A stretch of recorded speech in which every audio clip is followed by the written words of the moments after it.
কারো অন্তরকে এমন ভাবে আঘাত দেওয়া যাবে না যে সে অন্তরের কষ্ট সহ্য করতে না পেরে রবের দরবারে সিজদা দিয়ে চোখের পানি ফেলে ফেলে আপনার আমার বিপক্ষে নালিশ দিবে। ওই এক একটা ফোঁটা চোখের পানি আপনার আমার জন্য পাহাড় সম পরীক্ষা হয়ে চলে আসবে। কারণ রব নিজের হক মাফ করলেও বান্দার বিন্দু পরিমাণ হক মাফ করবে না, এটাই রবের ওয়াদা।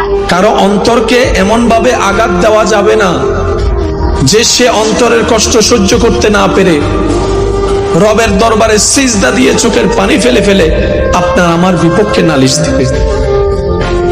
ওই এক একটা ফোঁটা চোখের পানি আপনার আমার জন্য পাহাড় সম পরীক্ষা হয়ে চলে আসবে।